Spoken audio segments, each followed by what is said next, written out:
Cumprimento a todos os meus irmãos com a paz de Jesus. Seja bem-vindo ao estudo da lição da Escola Sabatina número 9, Reconciliação e Esperança. Antes de começar, vamos orar. Pai querido que estás nos céus, na Tua presença estamos buscando mais uma vez a Tua bênção. Derrama sobre nós o Espírito Santo. Usa-nos como instrumentos nas Tuas mãos. Abre a nossa mente para compreendermos a Tua palavra. Em nome de Jesus. Amém, Senhor. Reconciliação e esperança.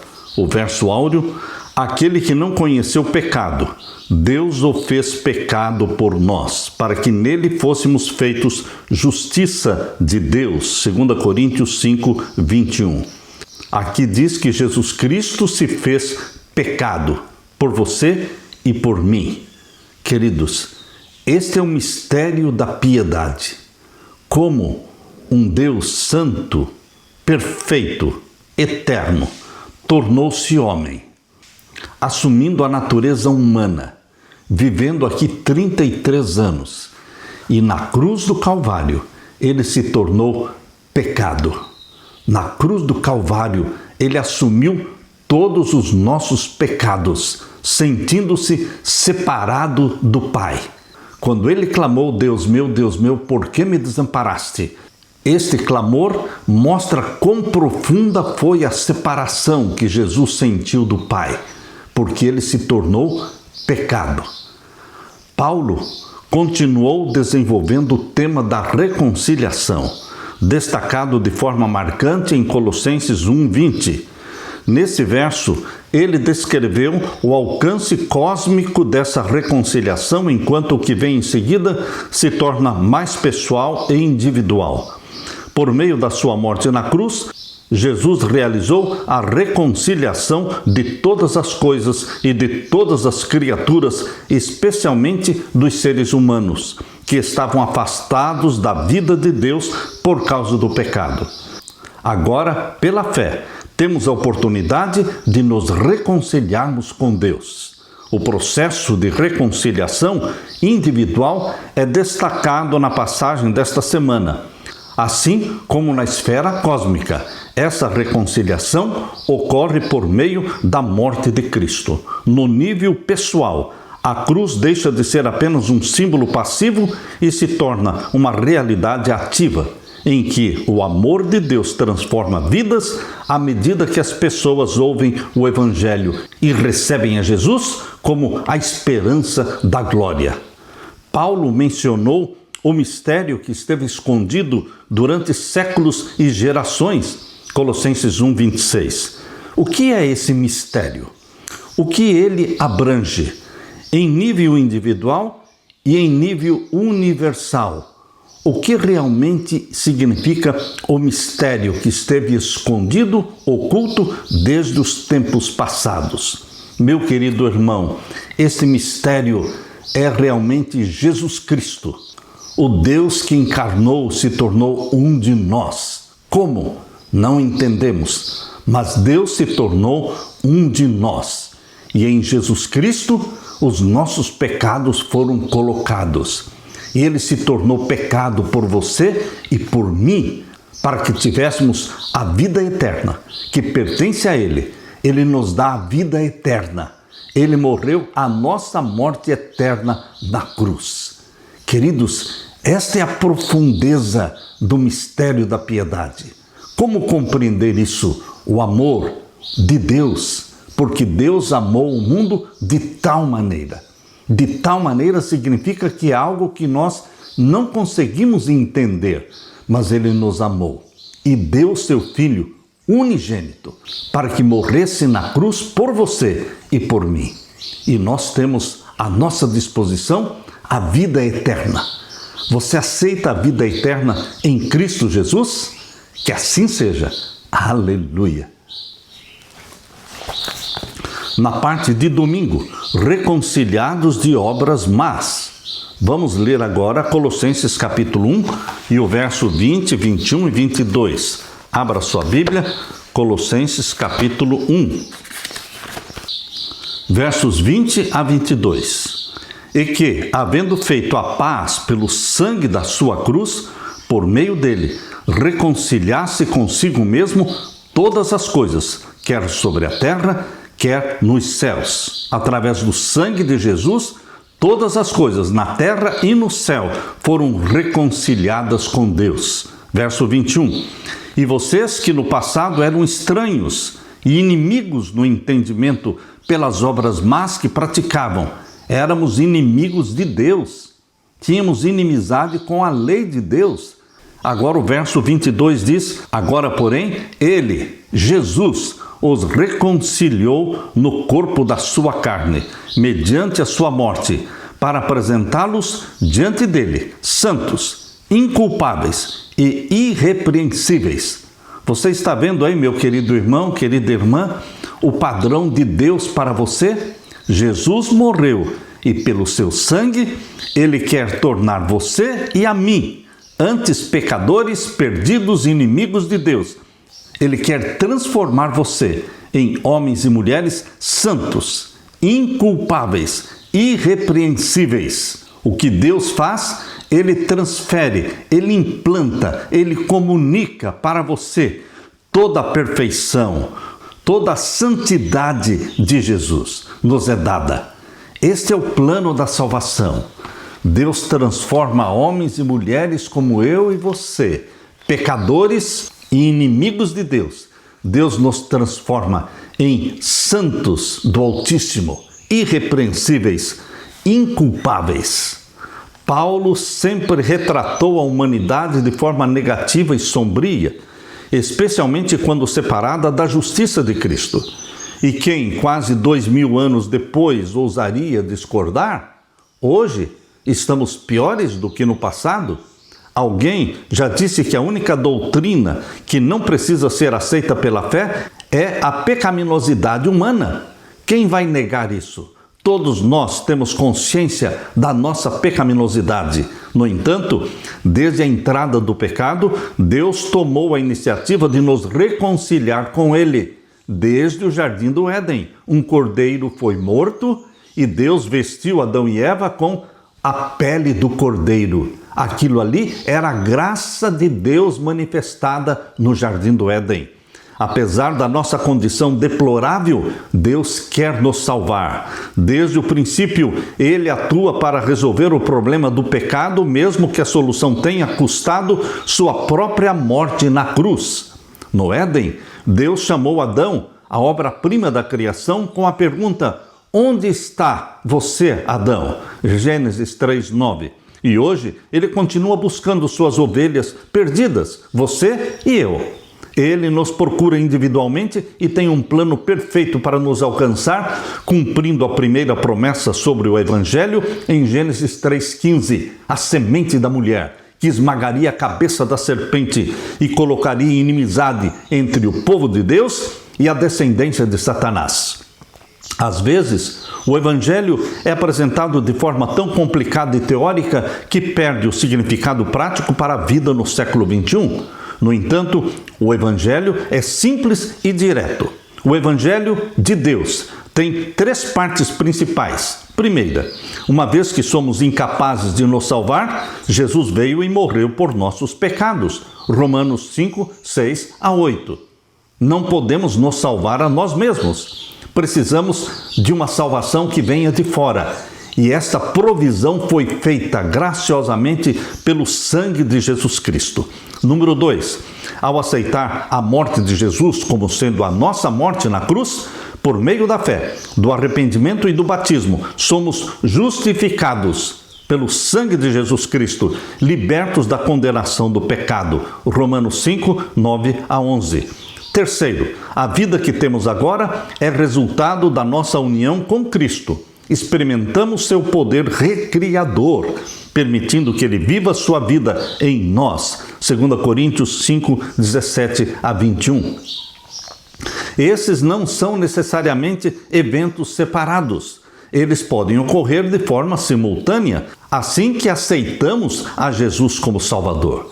E podem ser renovados cada dia, quando nos entregamos a Jesus cada manhã, independentemente de como tenhamos experimentado a obra salvífica de Cristo, o fundamento sempre está na morte de Jesus na cruz. É o sangue de Jesus Cristo que nos purifica de todo o pecado. E sempre precisamos voltar a esse fundamento, o fundamento da nossa salvação.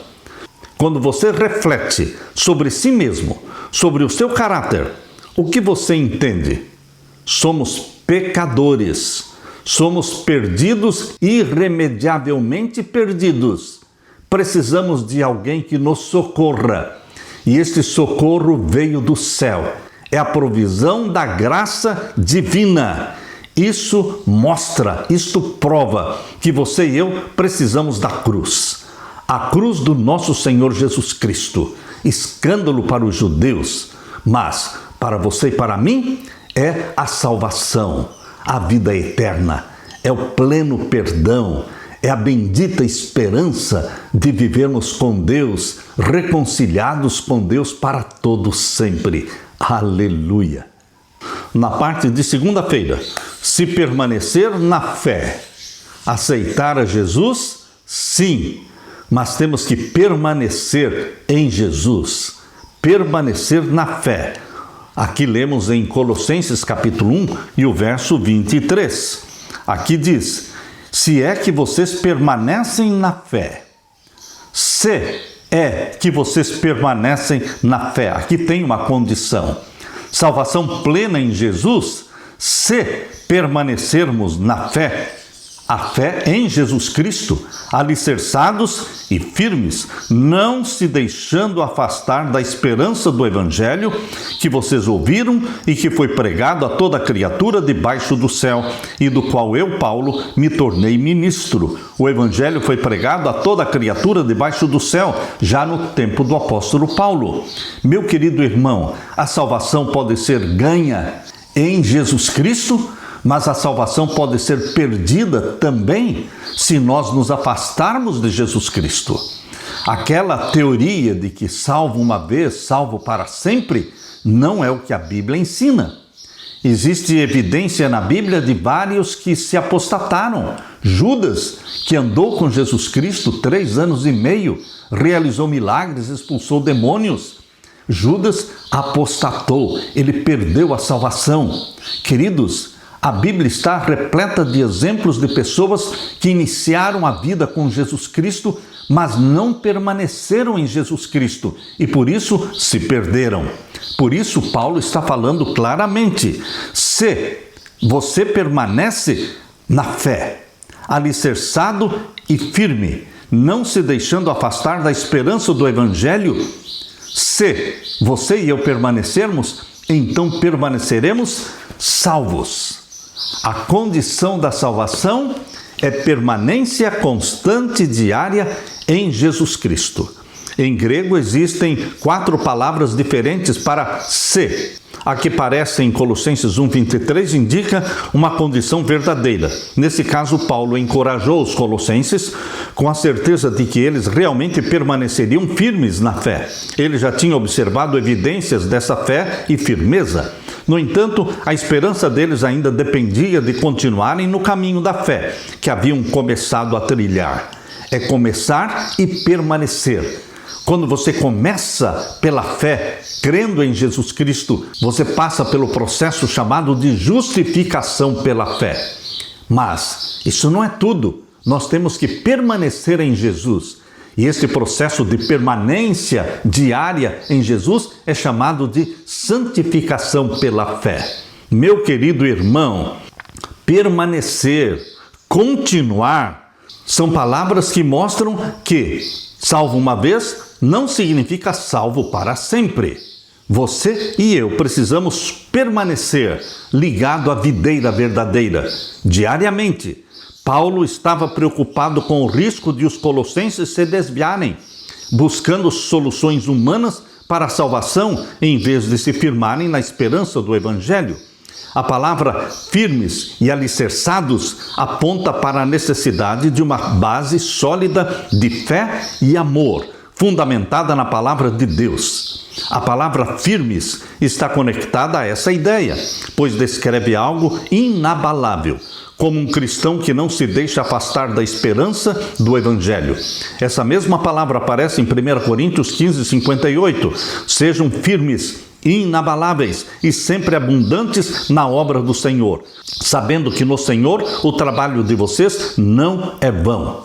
Meu querido irmão, ao contrário da ideia popular, uma vez salvo, salvo para sempre, Paulo deixou aqui claramente que a salvação exige perseverança na fé, permanecer em Jesus Cristo, todos os dias, todas as manhãs, todas as noites. Qual é a importância de perseverar no exercício da fé? Não é somente o começar animado e fervoroso, é o permanecer fervoroso, animado, alicerçado em Jesus Cristo. Porque Paulo deixa claro que muitos que estavam salvos em Jesus Cristo se afastaram de Jesus e se perderam. Abra sua Bíblia em Hebreus. Leia comigo Hebreus capítulo 6, verso 4 em diante. Aqui diz: é impossível, pois, que aqueles que uma vez foram iluminados, provaram o dom celestial, se tornaram participantes do Espírito Santo. Está falando daqueles que foram salvos em Jesus Cristo e receberam o dom celestial e se tornaram participantes do Espírito Santo. Verso 5. Provaram a boa palavra de Deus e os poderes do mundo vindouro e caíram. Sim, é impossível outra vez renová-los para arrependimento, visto que de novo estão crucificando para si mesmos o Filho de Deus e expondo-o à zombaria. Meu querido irmão, Paulo fala convincentemente de que é possível sim estar salvo em Jesus Cristo hoje e amanhã se perder, porque deixamos nossa dependência de Jesus Cristo. Paulo, em Hebreus capítulo 6, verso 4, 5 e 6, deixa isso de uma forma muito clara. Portanto, meu irmão, minha irmã, sua salvação, minha salvação, depende não uma vez, mas todos os dias de permanecer na fé em Jesus Cristo. Se permanecermos em Jesus Cristo, se a vara estiver ligada à videira verdadeira, que é Jesus, recebendo então a seiva do Espírito Santo, vamos permanecer firmes e inabaláveis. Seremos chamados por Deus como santos, irrepreensíveis, inculpáveis, recebendo a santidade de Jesus diariamente. Aleluia! Na parte de terça-feira, o plano eterno de Deus. Colossenses capítulo 1, verso 24 e 25. Leia comigo. Agora me alegro nos meus sofrimentos por vocês. Paulo estava preso. Paulo não estava murmurando, reclamando, mas ele diz: agora me alegro nos meus sofrimentos por vocês e preencho o que resta das aflições de Cristo na minha carne, a favor do seu corpo, que é a igreja, da qual me tornei ministro de acordo com a dispensação da parte de Deus, que me foi confiada em favor de vocês, para dar pleno cumprimento à palavra de Deus. A carta aos Colossenses foi escrita enquanto Paulo estava em prisão domiciliar em Roma. Mas talvez seu maior sofrimento tenha sido de não poder realizar o trabalho de pregar o Evangelho de cidade em cidade e de casa em casa, como fazia antes. Esses sofrimentos ou tribulações sobre os quais Cristo havia alertado não podem ser comparados com a glória a ser revelada em nós. Romanos 8,18. Esse é o panorama maior. Assim como escreveu aos cristãos de Filipos, Paulo agora disse aos colossenses que se alegrava em seus sofrimentos, que eram para o benefício deles. Colossenses 1:24. Paulo podia estar preso, mas a palavra de Deus não estava presa. Durante esse período de confinamento, ele escreveu as cartas de Filipenses, Efésios, Filemão. Após a sua libertação, Deus o inspirou a escrever os importantes conselhos de 1 Timóteo e Tito durante sua prisão final em uma dessas celas Em Roma, ele escreveu segunda carta a Timóteo. Estes últimos anos proporcionaram para Paulo a oportunidade de escrever uma parte significativa de todo o Novo Testamento. Provavelmente, ele escreveu também a carta aos Hebreus. O plano eterno de Deus já previa tudo isso e muito mais. Em Colossenses 1:25, Paulo utilizou a palavra grega oikonomia, geralmente traduzida como dispensação ou responsabilidade. Em sentido limitado, esse termo se refere ao modo como Deus organiza as coisas, como em 1 Timóteo 1:4. Isso inclui a missão apostólica de Paulo, mas em sentido mais amplo, abrange todas as provisões de Deus no plano da salvação. O ministério de Paulo, dos outros apóstolos e até dos profetas do Antigo Testamento, incluindo Moisés, foi planejado para dar pleno cumprimento à palavra de Deus. É importante observar que Paulo reconhecia seu ministério como uma pequena parte de um plano divino muito maior, um plano muito mais abrangente, que começou a ser implementado antes da fundação do mundo, conforme diz Efésios 1:4. O plano da salvação não surgiu depois do pecado de Adão e Eva. O plano da salvação nasceu na mente de Deus antes da semana da criação, antes de criar Adão e Eva. Deus já tinha um plano. Por quê? Porque Deus conhece o fim desde o princípio. Deus sabia o que aconteceria no planeta Terra. E Deus tinha uma provisão. Deus tinha a disposição do Deus Filho, aquele que se dispôs a morrer pela família humana, caso Adão e Eva pecassem. Meu querido irmão, o pecado de Adão e Eva não pegou Deus de surpresa. Ele conhece todas as coisas e Ele proveu salvação para você e para mim. Como as decisões, grandes ou pequenas, encaixam-se no plano maior de Deus? Será que existem decisões pequenas? Não existem decisões pequenas, porque pequenas decisões são de grande significado no plano da salvação. As decisões, por pequenas que pareçam, podem ter resultados muito mais amplos que só se tornarão evidentes no futuro. Portanto, meu querido irmão, este Deus que nos amou de tal maneira que já proveu um Salvador antes de criar Adão e Eva, este plano da salvação que nasceu na mente de Deus antes da semana da criação, este plano da salvação, esta graça divina chegou até você. E o que nós podemos dizer? Aleluia! Por esse grande amor, por esse amor incompreensível, porque Deus amou, sim, de tal maneira que deu o que Ele tinha de melhor e de mais precioso, a vida do Filho unigênito, para que você e eu tivéssemos vida eterna. Aleluia! Na parte de quarta-feira, o mistério de Deus é revelado.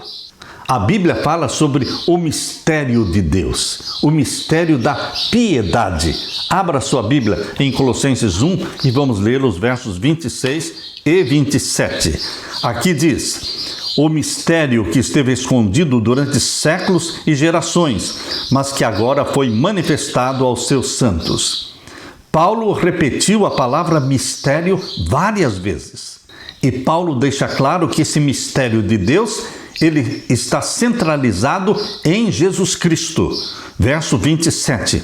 A estes Deus quis dar a conhecer a riqueza da glória deste mistério entre os gentios, que é Cristo em vocês, a esperança da glória. Para Paulo, de uma forma simples, objetiva, ele define o mistério como sendo o mistério que é Cristo em vocês, a esperança da glória. O mistério do propósito eterno de Deus. Isso foi revelado a nós por meio do plano da salvação. Pedro descreveu essa verdade como algo que os profetas haviam previsto e que os anjos desejavam contemplar. 1 Pedro 1, 10 a 12. Mesmo os anjos desejam entender melhor este plano da salvação, este mistério. Esse plano estabelecido antes da fundação do mundo, diz Pedro em 1 Pedro 1,20, e guardado em silêncio desde os tempos eternos, Romanos 16:25, foi plenamente revelado por meio da vida, da morte e da ressurreição de Cristo, 2 Coríntios 3,14. Sobre o mistério de Deus. Ainda Paulo fala em Efésios capítulo 1, abra sua Bíblia, Efésios capítulo 1, vamos ler os versos 7 ao verso 10. Aqui diz: nele temos a redenção pelo seu sangue, a remissão dos pecados, segundo a riqueza da sua graça, que Deus derramou abundantemente sobre nós em toda a sabedoria e entendimento. Ele nos revelou o mistério da sua vontade. Claramente Paulo diz que Deus revelou em Jesus Cristo o mistério da sua vontade, segundo o seu propósito, que ele apresentou em Cristo, de fazer convergir nele, de convergir em Cristo, na dispensação da plenitude dos tempos. Todas as coisas convergem em Cristo Jesus, tanto as do céu como as da terra. Este é o mistério revelado através de Jesus Cristo. E lemos também Efésios capítulo 3, e o verso 3 a 6. Pois segundo uma revelação me foi dado a conhecer o mistério. Novamente Paulo fala do mistério, conforme escrevi há pouco, resumidamente. Ao lerem o que escrevi, poderão entender a minha compreensão do mistério de Cristo, o qual em outras gerações não foi dado a conhecer aos filhos dos homens, como agora foi revelado aos seus santos apóstolos e profetas pelo Espírito. O mistério é que os gentios são co-herdeiros, membros do mesmo corpo e coparticipantes da promessa em Cristo Jesus por meio do Evangelho. Mistério, mistério, mistério. Paulo repete, mas ele também esclarece. Esse mistério é Cristo Jesus, a esperança da glória para gentios e judeus. Em última análise, todas as coisas nos céus e na terra serão reunidas em perfeita unidade em Jesus. Esse foi o foco da oração de Jesus em João capítulo 17. Durante toda a eternidade estudaremos para compreender melhor por que Deus nos amou tanto a ponto de entregar Jesus, o tesouro inestimável do céu, para a nossa salvação. No entanto, sabemos que Cristo morreu por todos, para que os que vivem não vivam mais para si mesmos, mas para aquele que por eles morreu e ressuscitou, 2 Coríntios 5,15. Assim, todos os que creem em Cristo, judeus e gentios, compartilham igualmente das promessas de Deus por meio do Evangelho e são reunidos em um único corpo, a Igreja. Cristo em vocês, Colossenses 1:27. Cristo em você refere-se à presença de Cristo habitando em nosso coração pela fé. Essa união espiritual com Cristo permite para você e para mim, mesmo agora, nos assentarmos nas regiões celestiais. Porque o fato de Jesus estar assentado junto do Pai, nas regiões celestiais, lá no céu, isso significa que você está sentado nas regiões celestiais, experimentando os poderes do mundo vindouro. Por meio da presença de Cristo em nossa vida, Ele já está começando a nos unir ao céu. Essa união já aconteceu através de Jesus. É o Evangelho atuando em nosso coração que nos capacitou a participar da herança dos santos na luz. Irmãos, nós somos, pela graça e pelo sangue de Jesus, herança dos santos na luz. Por isso Deus nos chama de os santos do Altíssimo. Não é que seremos os santos do Altíssimo, nós já somos comprados pelo sangue de Jesus e colocados na posição de santos do Altíssimo. Aleluia! Na parte de quinta-feira, o poder do Evangelho. Em Colossenses capítulo 1, verso 28 e 29.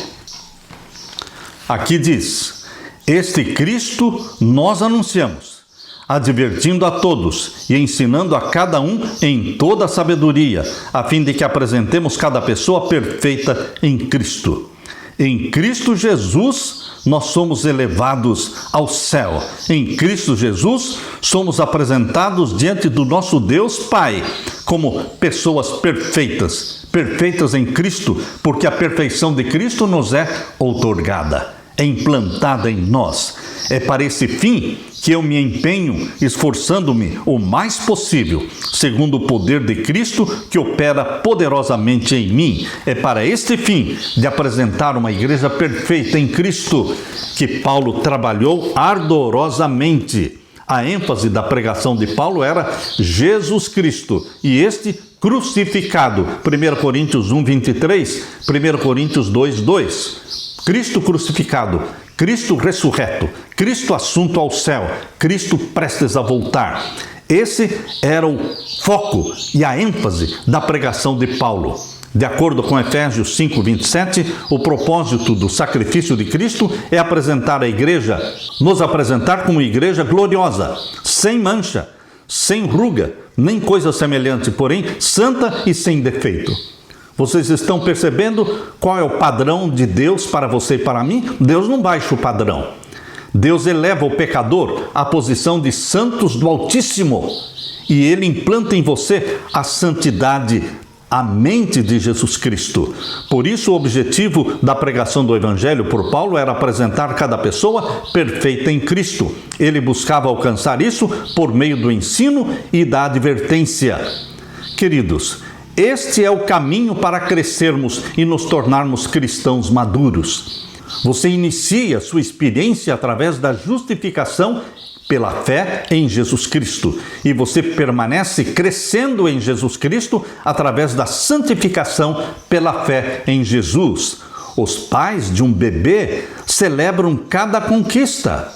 Os pais celebram as primeiras palavras ditas pelo bebê, os primeiros passos, a leitura das primeiras frases. Que pai ou mãe não ficaria preocupado se o seu filho, após vários anos, ainda não conseguisse andar, não conseguisse falar?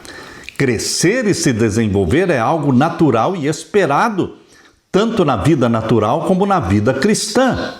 Portanto, meu querido irmão, não é somente nascer da água e do Espírito, mas nós temos também que crescer no Espírito, crescer em Cristo Jesus.